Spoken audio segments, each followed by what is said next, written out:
Hello, everyone. Welcome to another episode of our essay streams. And today we are looking at If America Should Go Communist by Trotsky. No. How is the panel doing this evening? Doing well. Admittedly, I did not brush up on this, but I think the core thrust is about what I remember based on the few words that were exchanged prior. Yeah. Well, in a nutshell, it is communism. We've never tried true communism. The essay. It's very short, and I think that the vast majority of it is just rhetoric.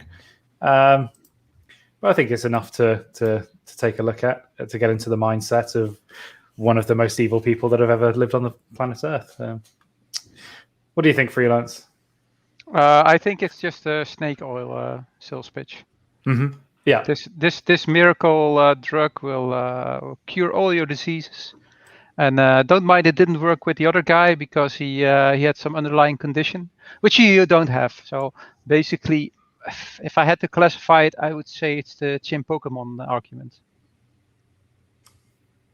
Yeah, this is going to be the cure for all your ills, but ignore all the dead bodies behind me. That and you have to, in the chimp Pokemon episode from South Park, you had the Japanese managers telling the Americans that they had a humongous penis. Like don't mind our small penis, but the American have humongous penis, and that's the same thing he's telling the Americans. And I don't mind as Russians, we are a backwards people, but you are so competent that for sure you will make this work. Yeah, and we just weren't good enough for communism in Russia, whereas you're ready for it. Yeah. I mean, to give the devil his due, that was a widespread idea, though, that you did need to go through that sort of middling capitalist, bourgeois capitalist stage before you could get to the possibility of communism. And then the Bolsheviks were just the ones who said, all right, a few months is enough. Let's go on to the real thing. Yes, but even I agree. Yeah, that's like a principle of the transitional stages of communism. But even addressed in this writing is him saying that it's not ready to go full on communist yet. He addresses that when we come to the gold standard, which is one of the most bizarre things I've ever read by Trotsky, is his advocation of the gold standard. But we'll get to that in a minute. Brandig, what do you think of this masterpiece? No. Yes, that's a useful and informative feedback. I agree. That's about all it's due. It's more garbage from the behind the Iron Curtain, and the fellow who wrote this was slightly addled in the brain. While there's an argument to be made that communism could potentially work in a post-scarcity society as an economic model, it sure as hell wouldn't work as a socio-political model, because humans have forever, literally forever, created hierarchy. If you ever get to the post-scarcity point. Which I believe as I said, if it were possible to be in a post-scarcity society, there's a potential argument to be made for an economic model based on communism. Well, I mean, hypothetically, if you could, break the laws of reality and create infinite energy and infinite resources. It's once you get the replicators. And you have zero delay on all your information, and you're able to get all information 100% accurate, so you can do efficient central planning. Yes, all I was suggesting was saying ad arguendum, that even if we conceded all of the premises, they're still wrong. So, well, exactly. So this is what I was going to say, is that even if you grant that, humans are more fulfilled by status typically than they are by material conditions, and so because status is a zero-sum game, you're still going to run into a situation where the other fellow's infinite energy allocation is just a little bit hits a little bit differently to yours, and you want what he's got. Yes, yeah, I think granting the most leeway possible, it's still an impossibility. Although I don't really think that needs to be stated. I hardly doubt many communists are watching this and are going to get converted our takedown of Trotsky. So I have the actual writing here, but whether or not we read through it or not, I've got some notes that I have. That I think we can just kind of pick at some of the quotes I pulled away from it, as opposed to actually reading the whole piece. So let's listen to Snowball and see what he has to say. Just to give a brief summary of what it is, we kind of have already. It is essentially just a fluff piece trying to propagandize to the American people about why they should become communist. So one of the first points that I found interesting in it was his mention of the American peoples having an innately violent personality, and that's why they will be one of the first to start the communist revolution. There's always so much bloodshed with these things. Like, yeah, we have a plan. It's going to be better. But first we have to kill a bunch of people and destroy a bunch of stuff. But we put them in on a no. He covers that. Don't you remember? He says that we'll just put them on a remote island and not think about them. No, that's obviously going to happen. That's the millionaires. Like, yeah. Just take the millionaires and fly them to an island voluntarily. Talking about millionaires and islands. I did. Yes, certain things did come to mind on that, but it just that in particular, because of obviously our reading of Moon is a Harsh Mistress, the sort of the idea that any frontier peoples have this innate violence in them, and that kind of is what keeps them respectful to each other, but it's also what can get them to flip so easily against any kind of authority. It's just an interesting to see that same theme in both of these pieces of literature. Well, there's violence and there's violence. The whole going back to Heinlein's quote from Starship Troopers, everything is violence at the end. So the implication that Trotsky is making is Americans like violence for violence sake, rather than violence towards a political end or violence towards a more stable society. So the random application of violence is not something that is American.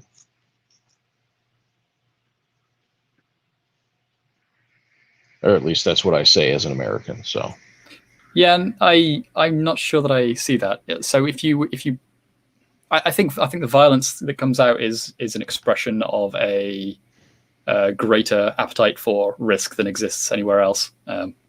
Yes. So there's like a lower barrier to escalating any kind of confrontation into the realm of violence. Oh, that's not true. That's not true at all. In fact, you'll find that frontier towns traditionally had very, very low levels of violence. The reason they had very low levels of violence is they couldn't afford high levels of violence. If you got in a fight and you punched somebody and you broke your arm, you might very well die out on the frontier. You were that close to the edge of survival.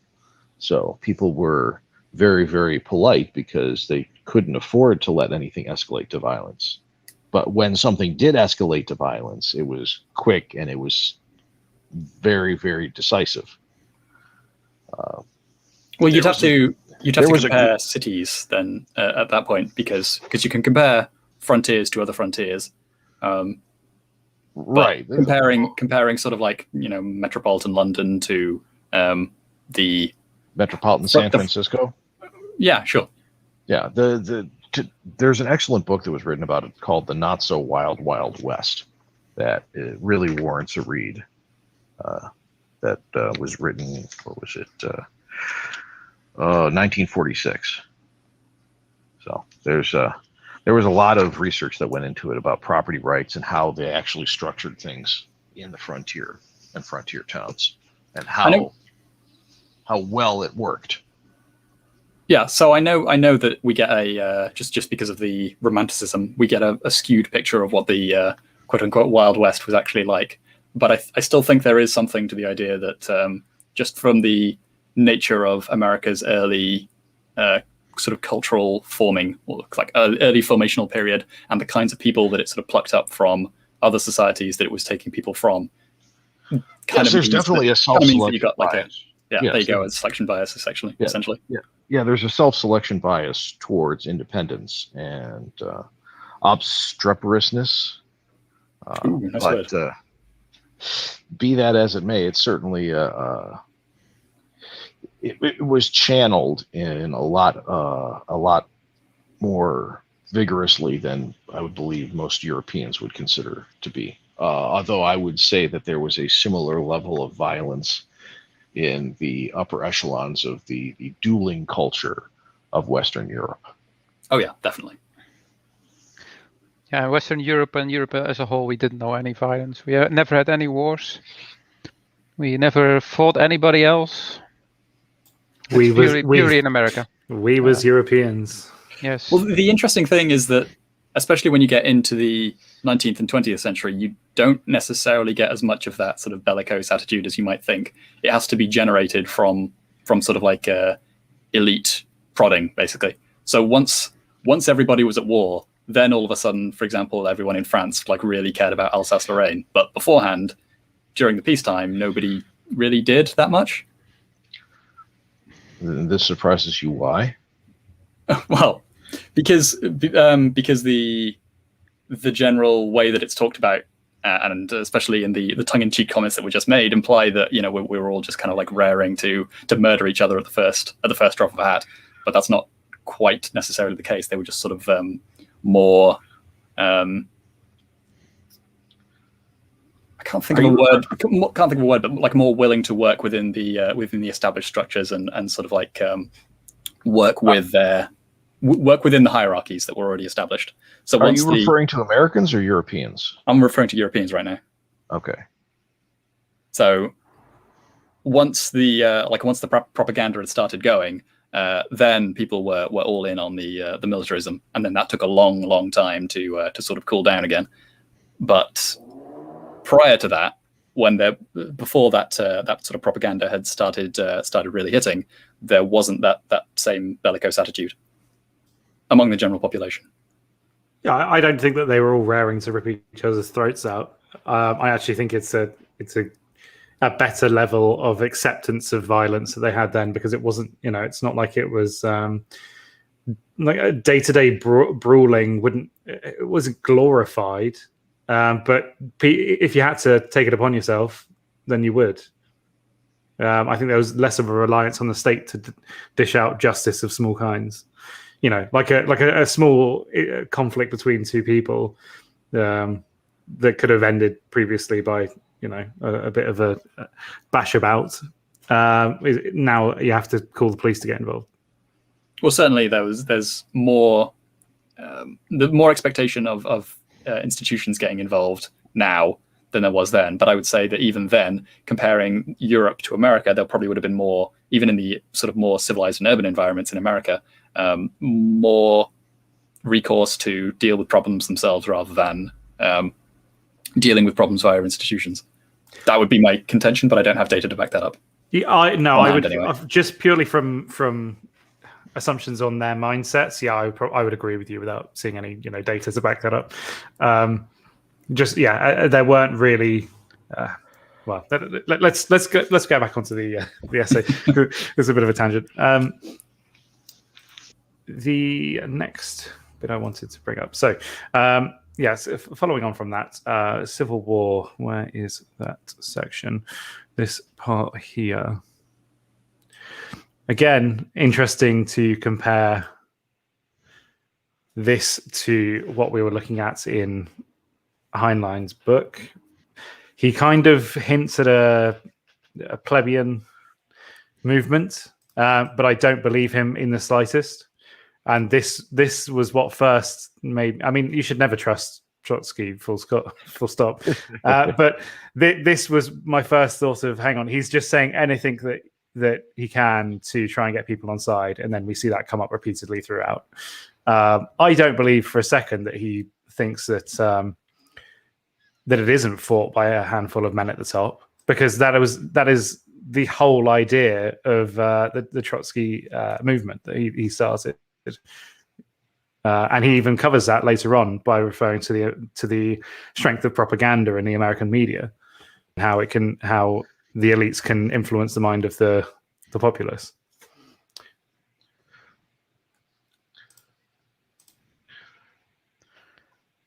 Well, again, it's the whole discussion of the pebbles and the avalanche. You have to set the populace up a certain way so that the elites and the opinion makers can push them in the right direction. And the advocacy he's making right here is fundamentally about the effect and efficiency, the efficacy of the propaganda he's writing. And he has proved to be very, very mistaken in that regard. Mm-hmm. I mean, there's also an element to which he's purely describing, and this is obviously something that communists of almost all stripes are guilty of, but talking in purely materialistic terms, whereby people will obviously understand that because their material their material interests do not lie with the current regime, but instead lie with a communist, potential future communistic regime, then they will of course side with the communist regime over the current regime. Yes. The deeper we go on this, the more, so much is fought on the material battleground. Yeah, but it completely ignores the non-material qualities that are going to animate people. Like, I mean, religion being a very big strain in American society, probably a lot more so than Europe at this time. Certainly Britain. Perhaps other areas of Europe are faring better than us, but I'd say on the whole, America probably still has the strongest religious elements. Well, in the modern day, yes, I would almost certainly say so. But I mean, when this was being written in the Western world, we need to caveat that. Yes, of course, yeah. Because there are other areas of the world wherein religion plays a much more powerful role in governance and in culture. Yes, I should have clarified by talking purely about the West. So just on him being incorrect about everything, he brings up agriculture, and I just found that interesting that he used. I mean, farmers are always used as the example because it's great for the imagery, when communists try to use rhetoric, it's bringing up either some kind of job that's in an industrial atmosphere in which they feel like the employee is being abused in some way, or it's agriculture. But isn't American agriculture absolutely booming and has been for decades now? Is that not correct? At the time, there was a dip here because it was we're just post depression. At the time of writing, it was really bad in the agricultural sector, and I think it took a while to, possibly even up to the next the World War II, for it to properly recover in the agricultural sector. Is this around the Dust Bowl?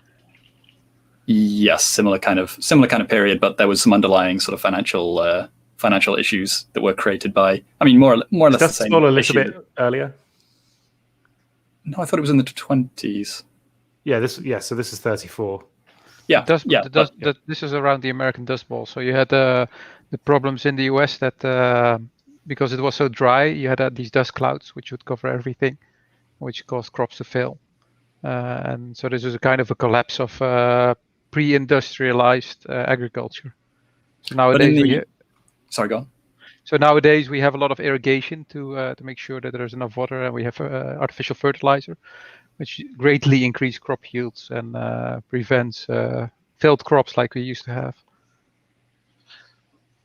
Yes, but there was also an issue around, so prior to this time, around that same kind of time in the 20s, where after the booming years of World War I for American farmers due to food exports to Europe, the demand dried up a little bit by comparison, and so the prices ended up dropping, and then it took a few years for that to filter through into actual sort of insolvencies.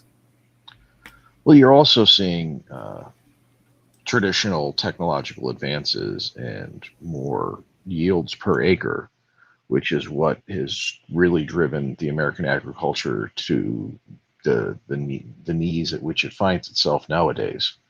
It's just not economically viable to run a small farm, not as a farm per se. If you're going to be producing commodity crops, you need thousands of acres that are as automated as possible, and even then you're barely breaking even, which is why large agricultural concerns are the ones that are buying up and producing most of the land, or buying up and producing on most of the land nowadays. Yeah, I'm not an expert on. Oh, sorry, so you have a combination of an increase in supply and a reduction in demand, which results in a crash of the price of the commodity. So when you're seeing stuff like that, there's also the issue of sort of government interference being something that can be much more easily controlled by larger conglomerates than relatively decentralized voting blocks of farmers at the locality. That's traditionally been a strong force in politics as well, but obviously getting closer and closer to the modern day, large holding agricultural concerns have a much better chance to manipulate the situation. But sorry, go on. I just want to touch on this. I was going to say I'm not an expert on the Dust Bowl at all, but from my understanding, it was not a pleasant time for anyone involved. But we did not see mass starvation. It could have been a famine if it was as poorly organized as is being put forward by Trotsky here. It's just an interesting. You have to take into account that America is really big. So if you have something like that, it's usually confined to just a part of the country. So there's redundancy in just the sheer size of the USA. It almost certainly ate into the surpluses and probably contributed to sort of decisions slightly later on for the USSR to be exporting so much grain and to use the archaic term corn in order to gain the necessary foreign exchange to fund their industrialization and such, and buy all of the machining equipment that they wanted to. Probably in part due to this eating into the traditional American surplus of agricultural products. Well, this is what I mean. They were closing off their economy a little bit more and trying to be a bit more insular. This is what I mean. You comparing the two situations, you've got an ecological disaster that occurs in America, so people are in hard times. But if it was under the system that Trotsky is proposing, anything that was still being produced would have just been exported anyway. So it's not like they're offering a better solution. You take the two, and obviously, from my understanding, it wasn't an ecological issue in the Ukraine. It was purely government interfering that caused famine. Yeah, basically, they were wanting to export like I said, they wanted to export the wheat and the grains to get foreign exchange currency, and that would happen whether or not the peasants were dying.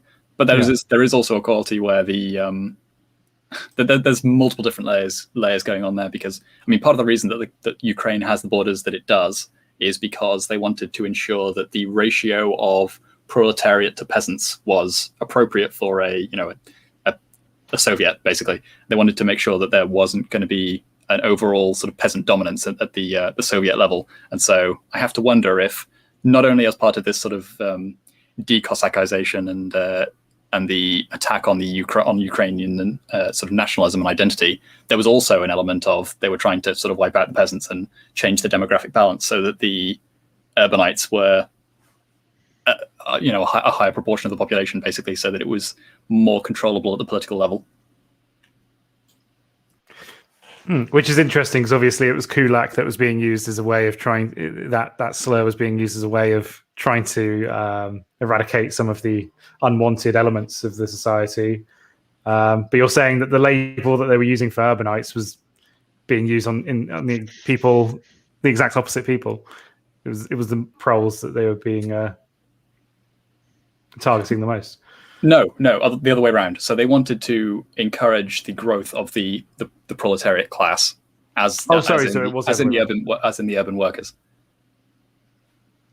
So they wanted to minimize the number of peasants. Yes, yeah. So, oh, sorry, I just had a headphone issue. Yeah, so it was. I think I'm following along. Yeah, it was the peasants that they were targeting. That's Yeah. that's what I'm saying with the use of the word kulak, because that was an attack on what would have been the equivalent to a middle class, then, wasn't it?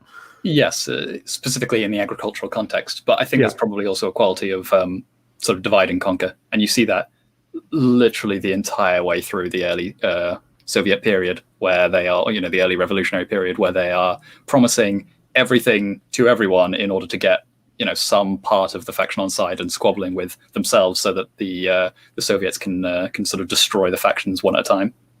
Mm-hmm. Okay.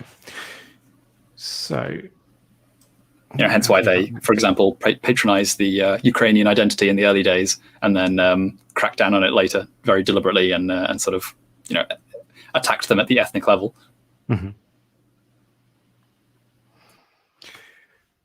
So this little passage I also wanted to pick up and see if you think this is an accurate reflection of what we see at the moment. The American Soviet government will take firm possession of the commanding heights of your business system, the banks, the key industries, and the transportation and communication systems. It will then give the farmers, the small tradespeople, and businessmen a good long time to think things over and see how well the nationalized section of industry is working. Maybe not so much the second sentence, but the first. We're seeing how well that's going right now. Yeah. Banks, key industries, transportation and communication. You want to talk about regulatory capture? That's massive at the moment, and I think the farmers, small tradespeople, and businessmen have had a good long time to think and see how well that has worked over the last 50 some odd years. Mm-hmm. And, well, the other thing that's worth bearing in mind in these cases is how different people have been brought up in different sort of environments, I suppose. And so when it's kind of a bit of a trick, really, because when you simply take a private ownership, sort of particularly if it's something that was well run, industry or firm into public ownership, then you get disproportionately good results because you're inheriting all of the behaviors and practices of those people who are used to operating in a sort of like, profit motive environment, and they'll carry on those behaviors. And then as soon as those people start being cycled out and new people start coming in, then they'll lean more into the particularities, I suppose, of the nationalized system, and it'll gradually become more and more dysfunctional over time as you move away from good practices that are actually grounded on the profit motive and efficiency. Cycled out is a very nice euphemism for what would happen to them. Yes. Well, I mean, because I'm using this this general model to apply to things like the NHS as well. Because in the really early days of the NHS, everyone thought that it was a great success because you could just get all of the benefits of the private healthcare system that we had prior, but now it was being done like at the social level and done quite cheaply, and that's because they were inheriting all of the efficiencies of the private sector, and it took about a generation before things started really going downhill, because all of those original doctors and nurses and administrators and whatever gradually retired and were replaced with people who had never known a more efficient system. Mm-hmm. And that you could perhaps say that that's what we're seeing with communication in terms of social media. Maybe it was these yuppie upstarts that started it all. The efficiency that they brought to it was valuable, perhaps, but now they're being cycled out, and it's the Susans being put in place. Their motive is not to enhance the product per se, but to follow guidelines and to enforce guidelines. Yeah, well, perhaps somebody else can, who's a little bit more embedded in the industry, can speak on this issue. But one thing that I definitely have seen from my exposure is the movement away from the generosity, I suppose, of the of the sort of last 10 or 20 years, whereby people are getting burned by the open source model, because what they see is large companies making use of their work for free. Individual developers make something for free and support it for free, and then a big company comes along and takes a load of their time to like help with some feature that's not working properly, and then will never give anything back in exchange for use of that open source product. And so the developers, the culture that really supported open source is seeming to die a bit through the corporatization and the sort of the increasing corporatization, basically, of the industry, as far as I can tell.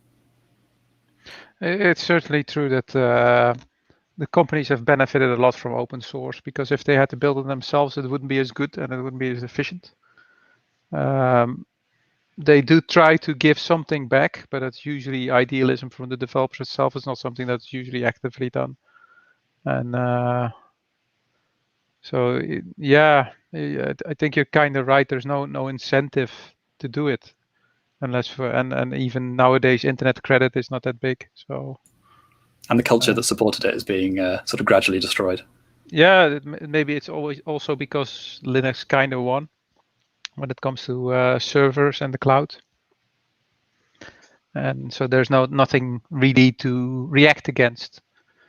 So if you have shitty corporate systems like 1990s Windows as a server platform, then there's a open source movement like Linux has a lot of traction. But nowadays it's there already and it's old, and you don't see young people getting involved, and then it kind of dies out.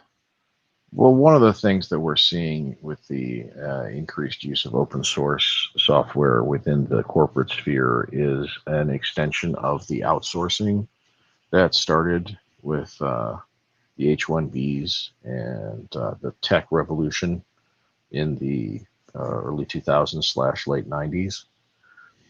If a corporation can figure out a way to get diversified set of programmers they don't have to pay for to do their programming for them, then they're going to use that to supplant and replace their existing IT infrastructure. So what we're seeing is a migration of compensation away from the actual tech developers to managers who are really basically power users who understand how to follow installation guidelines and configure public source software. Do you remember the old Flash game Agario? That's how I always picture the dynamics of small and big businesses. Do you know what I'm talking about? Yeah, it's the aggregation of things over time. Yeah, the larger the structure, the slower, the more lumbering its movement. But you've got these little nimble companies like dashing about the place around them until they get swallowed up. You've got a point, because what you see is that when companies start out, you see all these guys who are competent and innovative, and they do stuff, they build stuff, they try stuff. And as soon as you then try to optimize that process, and you add more managers to manage those processes, and they formalize it, you see that all those creative people, they flee away and they get replaced by basically blue-collar drones, which are just hired, and they are not driven by the same creativity. They have their set ways, and you see a lot of meetings and culture and procedures coming in, and this makes this company it makes more money, because the single thing that it does really well. But as soon as you then have to adapt to a new situation, which a startup is really good at, you see that this company can't do it, and it just will see its market shrink over time, and then eventually it will snuff out. And that's an echo in minimal, or an example of what we're talking about here, because all socialism, collectivism, or communism can ever do is reallocate the surplus of an efficient capitalist system, where there is a profit motive and there is excess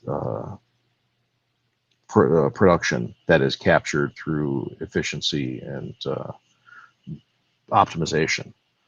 But once that becomes, to borrow his terms, nationalized, then you see all of that excess surplus draining away into the support structure and into the communist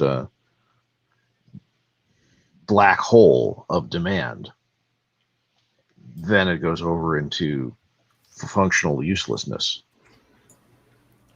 So, so depending upon how big a surplus you have to start with, you can get a certain amount of time out of the system before it eventually runs out of gas. Well, and that's sort of what he's alluding. Sorry, I'll just say this, and then I'll let you say. That's sort of what he's alluding to with saying that Russia could never have sustained it because we were this poor, meek system, but America, they've got plenty of blood to feed on, so yeah, that'll keep us going for quite some time. Not realizing that it's not that the industry that's already there will then allow them to progress to a socialist society. What is actually happening is there's a lot of industry there, and it will take longer for them to absorb all of the nutrients they can from it before they leave it a dead husk like they did with everywhere else. Sorry, carry on.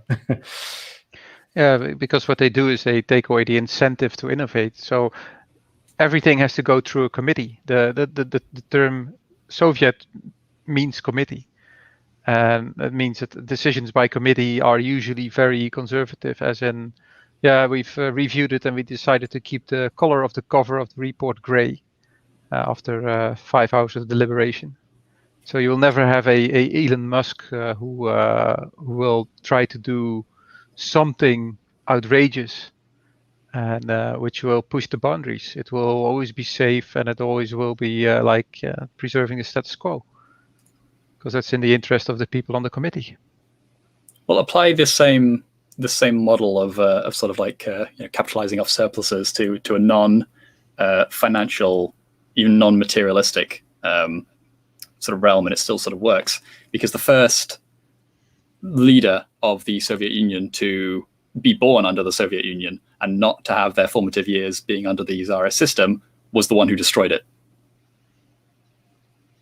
Mm-hmm. And who started like tearing it apart and reforming it until it was no longer sort of recognizable and no longer self-sustainable. So you're referring to Michael Gorbachev, or? Yeah, basically. Okay, yeah. He was the first one to be actually born under the communist system and have his formative years under the communist system, and he was the one who considered it to be something that was unworkable in its present state. Perhaps he was just looking at things more clearly than everyone else, but the rest were working from a Tsarist sort of starting point, having their early childhood under Tsarism. Didn't they visit the United States and then saw the supermarkets and asked themselves, "My God, what have we done?" So, well, I mean, there had been sort of back and forths, because obviously even the really early, well, not even super early, but at Stalin's era, they were obviously far enough into communism to sort of understand that something should be happening, and they were also interconnected between sort of particularly Western academia and the Russian sort of political circles to realize that things were much better in America. So it's just a case of they didn't have the ideological fanaticism to sustain it anymore, or some other part had run out. Or maybe communism just doesn't work. So because what Trotsky does here is that okay, he acknowledges that it isn't going that well in Russia, but he says the problem isn't the communist system, the problem is the people over there, because so he never doubts that his communist theory might be wrong, instead of realizing that, and he just shifts the blame to something like it was just the wrong.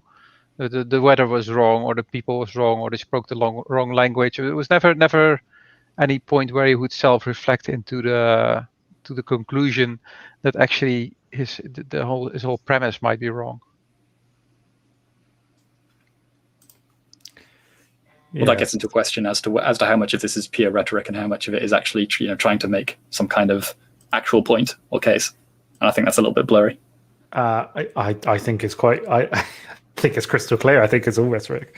I think he would say anything that he feels is necessary to attract people to the movement, or if not attract people to the movement, to influence the higher echelons into a idealistic view of communism. And in that, I think he succeeded. At least. This is very tempting for intellectuals because it's all rationalization, and there's no moment where you say, this might not be the best idea because we've been doing it this way and it works pretty well. Of course, given the fact that the 30s were not the best time, but I mean, exactly, it has this veneer of being aimed at the mass man, but I think actually the ideas that he's bringing up and the way it's being phrased, I think is very much meant to appeal to the intellectual. Well, you could see it in the language that he uses. Yeah. Well, he basically backs up very few of his points, and so one recurring thought that I had when reading through it was, citation needed. Basically, when he's making some kind of point that he seems to be basically just pulling out of his ass, it does seem to be heavily oriented towards somebody who is already basically on board with the ideas and just needs a bit of a pep talk. That was my take on it anyway. You wanted to debunk Trotsky. Well, yes. When you take a look at these next few paragraphs, establish their own gigantic farm enterprises, same method to use to draw small businesses and enterprises in a national organization of industry. There's no condemnation of coercion or using economic force to basically ice out the independents. Well, he celebrates it even. Mm-hmm. It's not just that there's no condemnation. It's that it's going to be so incredible and so awe-inspiring that no one is going to object. It's all going to be voluntary, obviously. And if they don't volunteer, then they'll just make them. Because they just haven't fully understood that they need to volunteer yet. Kulaks, who are they? Where the volunteerism is being categorized as voluntary rather than coercive in nature, because there remain isolated links, and as we've established before, humans are social creatures, especially with complex and roundabout production methods. So isolating them what's is coercion? A form of compulsion. Yeah, it's without compulsion. What are you talking about? Yes. Just before we carry this on, just one thing that also stuck out to me is again this idea that it's going to be more materially efficient and increasing the farmer's purchasing power. I don't think that you can look at that as anything other than rhetoric, because how can an appeal to increasing a farmer's purchasing power be effective to someone that is actually a true die-hard communist? Because what does purchasing power even mean?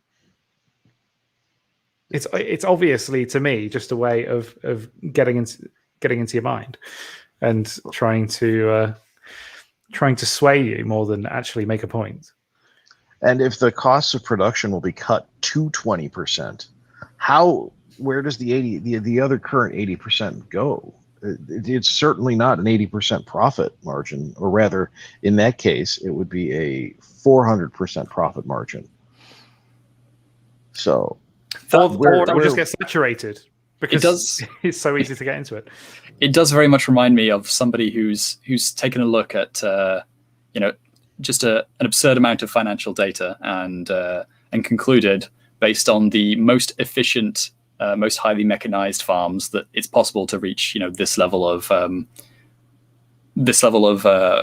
like cost to yield, and if you take out profit from every level, then like that saves a bunch of money there as well, and maybe taking away one or two other costs that are just deemed to be unnecessary for whatever reason, then you can get to that absurd number, but it's missing all of the meat that actually makes that informs all the decisions that go into that, and it just kind of like misses the whole point at the micro level through just staring at things from too much of like a macro and idealistic sense.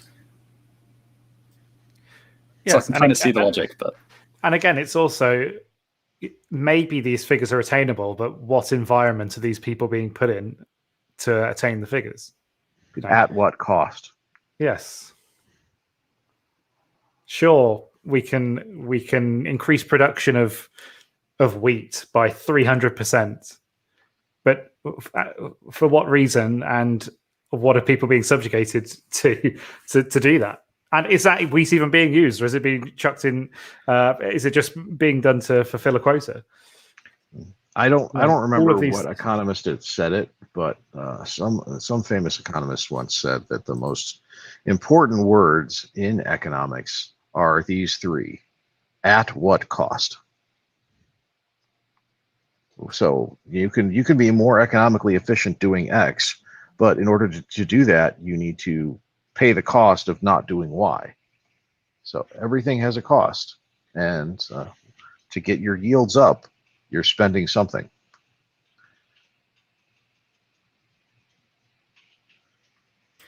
Tanaffle.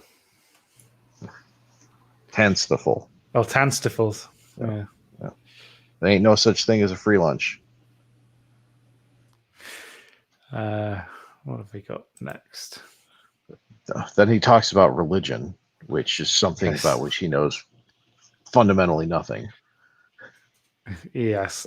There's always this appeal to the sort of socialist Christian, this sort of trying to put Jesus as a Lenin light figure, I suppose. Which actually just reminded me of an essay that's in Excuse Me, Professor, which is specifically on in no way is Jesus a socialist. But there's always an appeal to that, particularly when it's an American audience.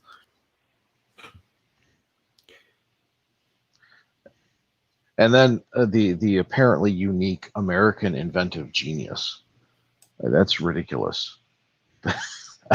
There's fundamentally nothing unique about the American inventive genius aside from the environment in which it's allowed to flourish. That's the only difference. Well, yeah, believe in it or not, he appeals to American exceptionalism here, and this is really where you get into him just trying to stroke the ego of the reader. And given the progressive movement that we saw in the 20s, I can understand exactly why he's writing in this way, because it is we're just lowly peasant Russians. We don't know what we're doing. These intelligent, sophisticated Anglos, they know how to create an atmosphere that in which communism will thrive. And seeing what the progressive movement was in the 20s and into the 30s, I can imagine Julian Huxley reading this and being completely on board.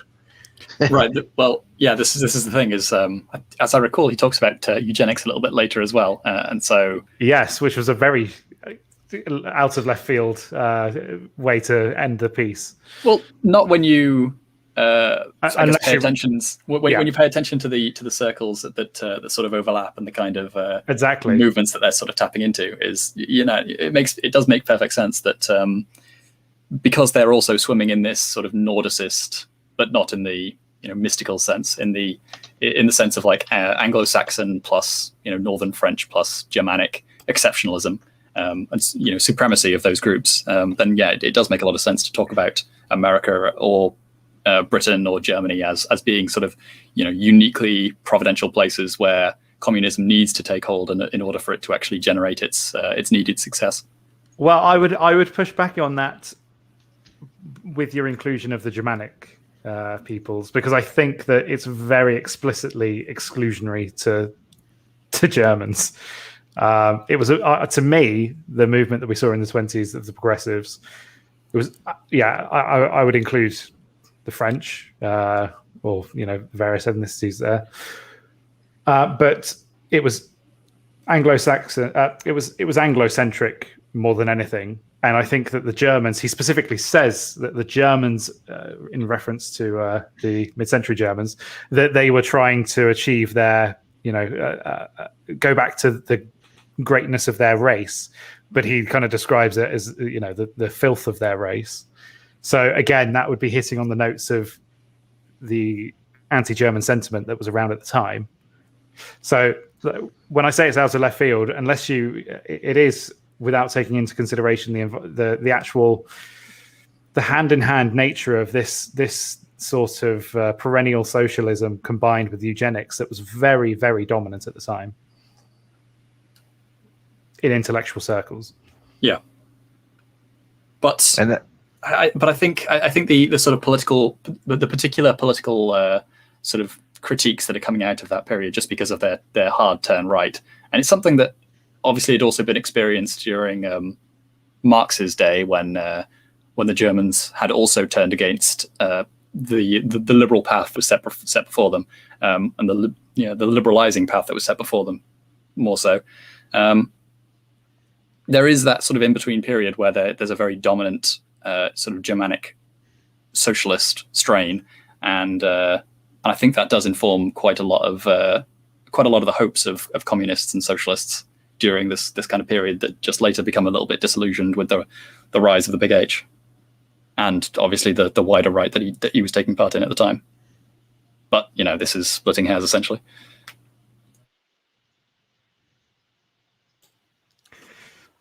Yeah, I mean, I don't know enough to know where the anti-Germanic sentiment came from for the movement, but obviously there's a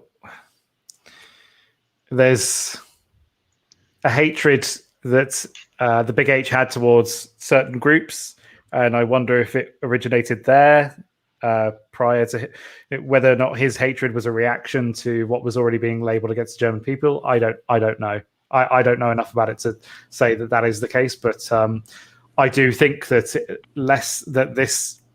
this anti-Semitism sprang out of nowhere. I do see it being a reactionary movement to a lot of anti-German sentiment being thrown from the Anglosphere. It's a lot older than that. Yeah, exactly. So in particular, during his formative years in Vienna, there was some particularly prominent sort of anti-Semitic politicians around in Vienna in Vienna specifically. I think the mayor of the time of Vienna was a particularly sort of hard right anti-Semite. This is still under the Austro-Hungarian Empire, obviously.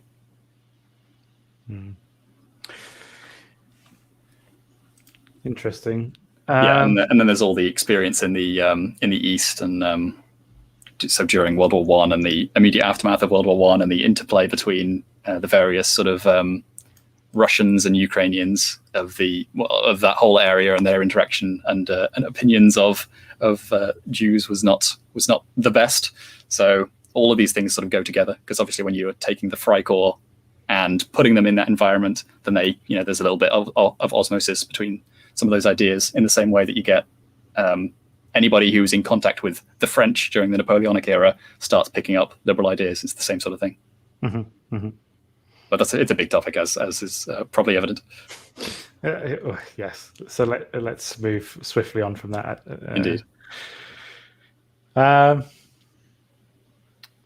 This next, I don't really have much to say about it, but I just found it interesting that he picked up on this sort of centralization of NAFTA. Seems to be in the work. This idea has been in the works for quite some time.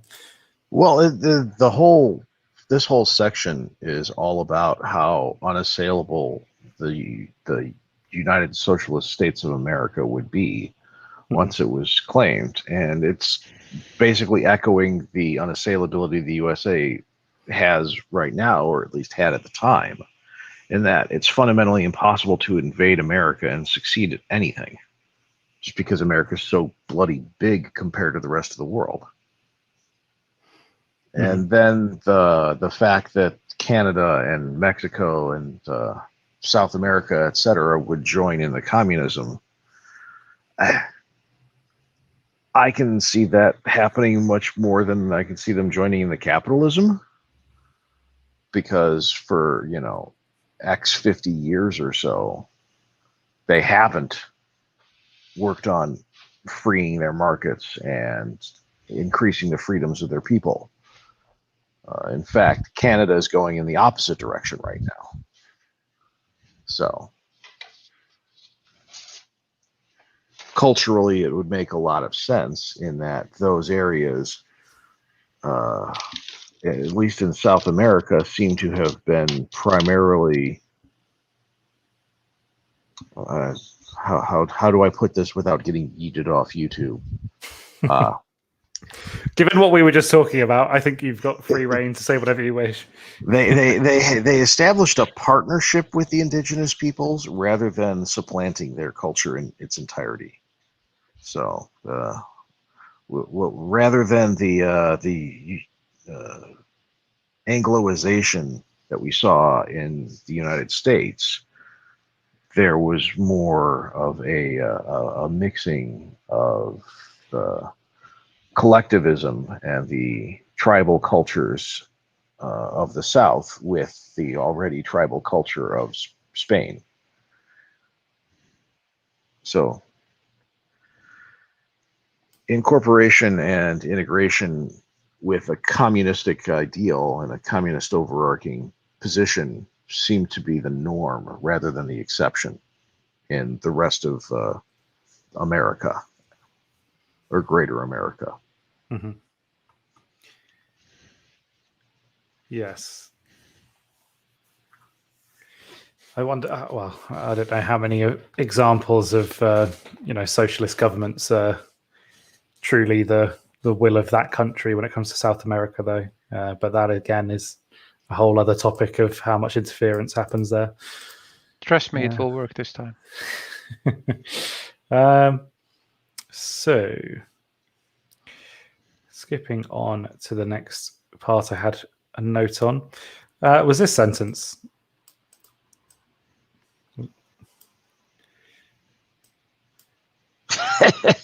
Just take a minute to appreciate the beauty of of Trotsky writing that it's going to be. We are against capitalism, by cold hard cash. We'll use the tools of the master to make it better, and then do exactly the same, but then under our control.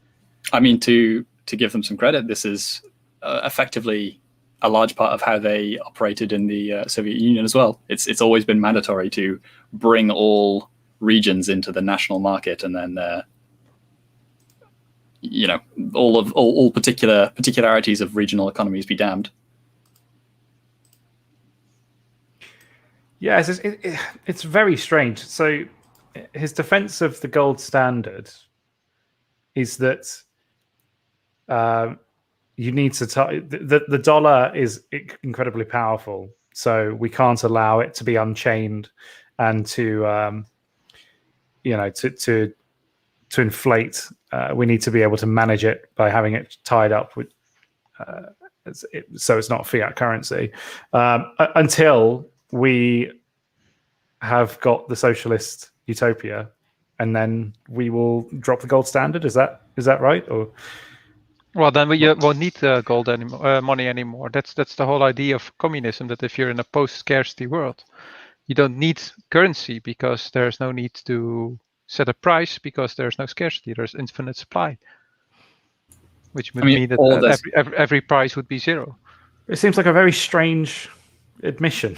Or there's another cynical take, perhaps, that they maintain the power of the dollar through the declared tie to gold, but then never actually follow through with any of the exchanges, and instead just once they feel they've got enough money or gold reserves, and once they feel like they need it, they just spend it all on whatever needs to be spent at whatever they feel they need to spend it on at the time. The same way that they did with the gold reserves of the Tsarist government once they got their hands on it.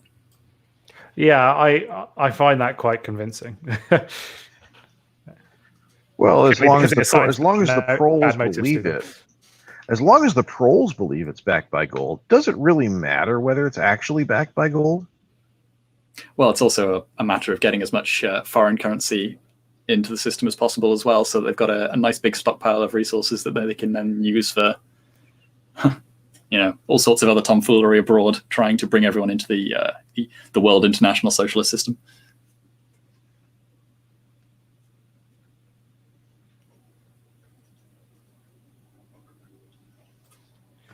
Yes, I just find, because it's such a short pamphlet or essay, whatever you want to refer to it as. It just seems like there must be a particular reason that this was included to appeal to the target audience. So I wonder what was in discussion amongst the elites at that time. Well, he does mention that certain quote unquote radical professors were talking about money being separated from gold, because they were still tied at the time, and so I have to wonder why he was deliberately counter-signaling those types of people.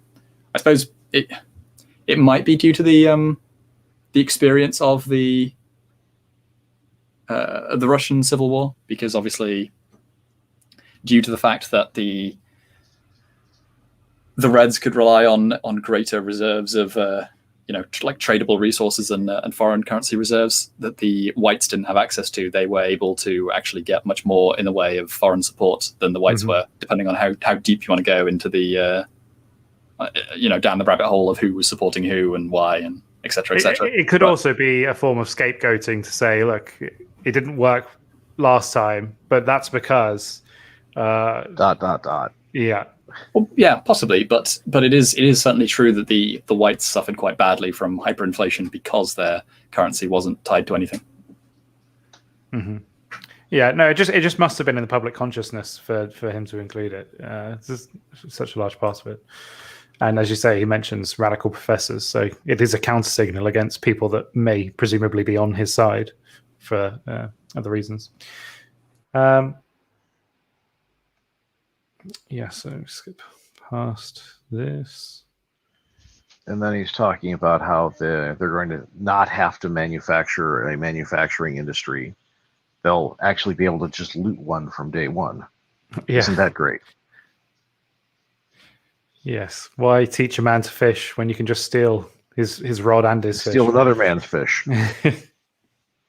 No. Why would you steal another man's rod and reel? Why would I bother doing that? No, just steal the fish. Yes. Take his surplus of fishes and use that to outcompete any other fisherman, and then ruin everything. And if he complains, just slap him with the fish. You make it a kind of a dance. Oh, you Anglos and your weird behavior. No. Hasn't your mother told you not to play with your food? This is a term that needs to be brought back. Detroit Soviet, I think. Oh, it happened. Yeah. I don't know if you recently considered buying real estate in Detroit, but no, I haven't. I imagine even with my meager income, I probably could, though. Believe it or not, real estate in Detroit is actually going up, primarily because it was so cheap to begin with. They actually enticed some people to actually start building again. Yes, or it was forcefully lowered due to shenanigans. But let's look at the next section. So there's also this very strange concept that he has of it not being centrally planned, but a sort of struggle between interest groups, which I think is the I'm trying to remember. I think it's in one of the Federalist Papers, where it's kind of a description of how democracy works, because it is a struggle between various interest groups, so no one can wield the sword fully. So he kind of goes down that route. Maybe I'm looking too much into that, but I wonder if it's a callback to a founding father writing or something. That would have been Madison, wouldn't it? Well, just as a quick aside, the preceding line that we skipped over, I think is quite interesting in itself. It is hard to imagine Henry Ford as the head of the Detroit Soviet. Is it really? The car king. Yes. Yeah.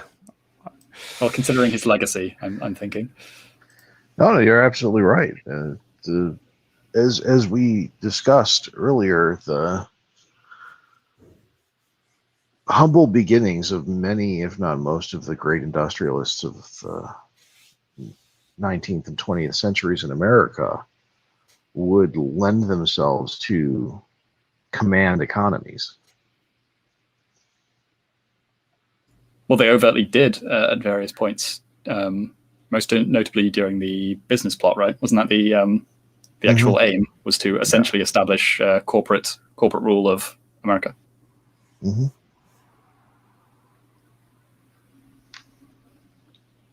So I don't know if that line is again pure rhetoric, or whether he's actually completely divorced from the sort of realities of his fellow travelers. Oh no, I think he was very much aware of his surroundings. I think he's far too good of a propagandist to not be. I think we may have actually skipped past the line that he mentions this superior nature, or is it just coming up here? Sorry. Well, we can use this as a springboard for it. Where the eugenics is the line, the paragraph above that. Yeah. I just want to mention his mention of the supremacy of the propaganda efforts in America compared to that in Russia, and sort of the American realization of appealing to the mass man through propaganda. I don't know if there's a Bernays connection to Trotsky, but I think the 20s was when he published Crystallizing Public Opinion and Propaganda. So I would be very surprised if Trotsky wasn't aware of him and his efforts. Well, one of the things that competition does is sharpen abilities. So what we're seeing here in the quote unquote perfection of propaganda through the American media is the competition between the various media outlets and the various printing mills and papers that they are working on trying to figure out the best way to convince people to buy their papers. So they're playing with different types of propaganda media and propaganda methods. And as a result of that, they're coming up with, they're running side by side scientific tests to determine which one is the most effective. And the successful ones are continuing and growing bigger, and the failures are just disappearing because they're running out of money, which didn't happen over across the pond in the Soviet Union. Pravda was Pravda because it was Pravda. They were there forever, and they were always going to get the same amount of funding or more, depending upon how well their ministers talked or how quickly they inflated the currency. Yes, I think that benevolence is probably the most the highest point that he wants to make in this is appealing to the progressive movement that we were talking about earlier, that socialism is a benevolent structure so that you superior people can take the unwashed masses and turn them into these these figures as beautiful as you are. You know, it's all very much assuming that the structure can never be corrupted because the people involved are saintly. You know, this idea that we can't allow publication to be decided on who has the bigger wallet. So what we should do is leave it in the hands of the state, because obviously the state will allow whatever people vote in to be published. That's going to happen. You know, they're never going to interfere with that. That's never going to be an issue. But if you're talking about elections, and I know this is an obvious point, but I'll make it anyway. Why would the state publish anything that would be negative towards the structure of itself? So it's always assuming that that the state as an apparatus and the people involved in it will be benevolent, as I say. And then his point about direct apportionment of the meeting places, speech, etc., is just ridiculous. That's a recipe for abject failure and absolute disaster, because you're going to get the only thing on which everyone can agree, or even a large group can agree, is the most banal drivel that is not going to be of any value to anyone at any time.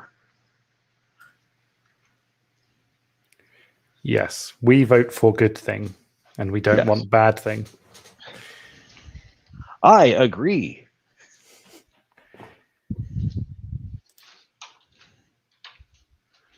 I think that aside from that, it's mainly the genetic part that I have any other points on. I don't think there's anything else that comes up. So, well, he touches on this idea here, which is that America is a purely rationalist thought, and it's weakened by empiricism and moralism. What do you think of this idea? Well, as I said yesterday, empiricists trump rationalists every time. Well, do you think it's accurate to describe America as rationalists that are weakened by empiricism and moralism? Compared to the rationalists of Europe, yes. I mean, keep in mind, the rationalists of Europe gave us Robespierre and all of the wonderful rationalist revolution that came out of the French. And they led to Marx and Engels and communism in general. So if you're talking about pure rationalism. Well, yeah, but you also have German idealism, and that goes down a completely different sort of path. So there's multiple strains going on. Yeah, but it's all fundamentally based upon amoral rationalization. You've got your consequentialists and your what's the stupid term for people who think utilitarians. Thank you. Yes, utilitarianism. Yeah. Oh Lord. Yeah, is utilitarianism even in the rationalist tradition? I'm not sure that it is. I would say so. What else? It's certainly not empiricist. I'd say it's the fundamental. It's right before nihilism in that regard. You either go to pure deterministic utilitarianism, or you go into absolute nihilism where nothing matters anyway. So, well, you could perhaps argue that Bentham wasn't. I mean, I think he was, but there might be an argument for that. But when you get Mill introducing a calculation, that you literally input numbers to get comparative figures at the end to see what action you should take to provide the most utility to the most people, then yes, I would certainly say there's a rationalist system. And nothing reflects merciless vitality of the great European rationalists more than Mill. Yes, I have no love for that man. But I just looking at this, I wonder. It's strange because this description is also something that you could label against Trotsky. Well, against what what's being perceived as communism in Soviet Russia. Because the criticisms that could be labeled against Trotsky would be that his ideas are weakened by empiricism and by moralism. So I just wonder what the purpose of including that in is. Well, it defangs your opponent's arguments. Yeah, that's and it gives you another opportunity to say that, but you Americans, when you do communism, you'll do it right. Yeah, I think you're probably right on that.